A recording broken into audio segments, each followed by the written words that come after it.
So this is it. It's finally done, guys. This is what we envisioned. So this is the completed Vesta R1. This particular system will get serial number 1 when somebody purchases it, once these systems are released. And so I'm just going to take you guys on a total tour. If you've watched all of the videos on the creation of the Vesta R1, then you already know most of the steps that we went through here, but I'm just going to walk you guys through it one more time, just for good measure. So this is the Corsair Obsidian 650D case. We have our LG Blu-ray writer here in the front.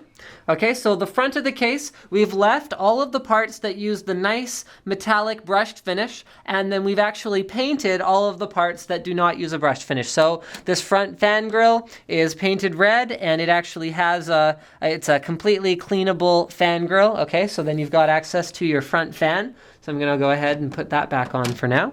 All right, and then let's go around to the side. So we've gone with a striking Radeon red for this system because of the video card that it is being released alongside. So I'm going to go ahead and take this off. So you can see the automotive paint finish is very, very shiny. And I'm just going to go ahead and do the obligatory finger shot thing here so that you guys can see just how reflective that red is.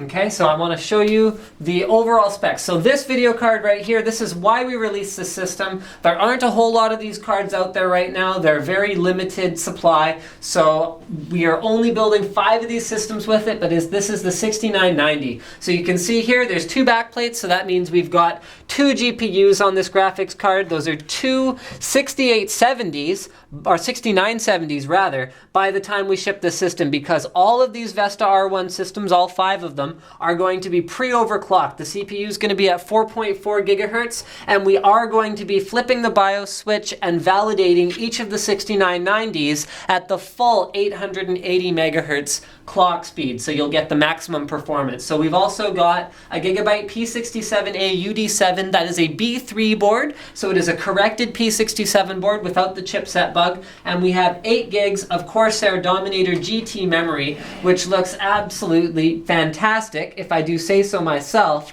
inside the completed system. We're using a Corsair H70 liquid cooler, and it has custom NCIX black and red edition Yatelin fans, and we've also gone with those same fans in the roof of the case, replacing the stock fan. Now let me just see if there's anything I've missed here. The power supply. So sparing no expense, obviously, on a system like this, we've got an AX 850 watt. That is an 80 plus gold power supply powering the whole thing. So this thing isn't even going to break a sweat powering a system like this. And finally, for the boot drive, you know what? I actually can't pull it out because it's plugged in. But we have a Corsair Performance 3 that is a SATA 3 6 gigabit per second drive in there. And then for storage, we're using a Western Digital 2 terabyte black hard drive. So one thing I am going to do for you guys before we wrap up here, and I'm sorry that this isn't going to be a little bit more smooth, but I had forgotten to do this before I started the video. There we go, I'm going to plug it in. And I'm going to turn it on because we do have some red LED lighting inside the case. I just want to show you this other side as well. So I want you to just kind of get the angle from this side of the case and sort of, can you do like top down a little bit? Like here, right? Like that. Yeah, there we go. So you guys can see what the overall finished case looks like. And so yeah, that's the other side panel. And then finally, I'm going to put it back together.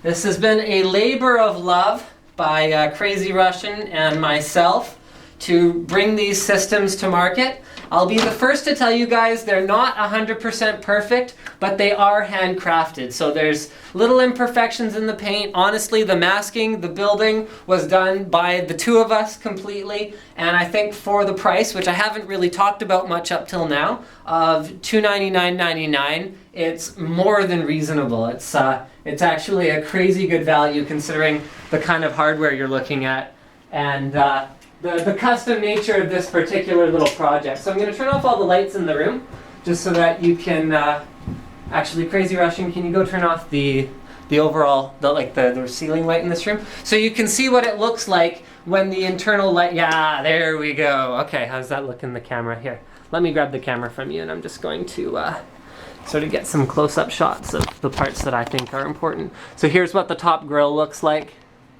You can see you got a good glow there because the light's actually over on the other side under the case itself here, so it lights up these fans really nice. Okay, at the bottom you can see the power supply gets a fair bit of light, and then also the top of the motherboard gets a fair amount of light from that top. And you can't really tell in the camera, it's not as good as seeing it in person, but it's more of a blood red glow, and I can see it looks more orange in the camera.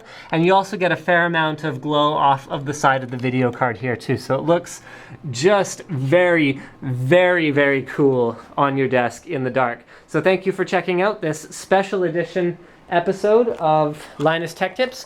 Don't forget to subscribe. Yeah, that's cool. No one turn on the light. I got it. No, don't forget to subscribe to Linus Tech Tips for more unboxings, reviews, and other computer videos.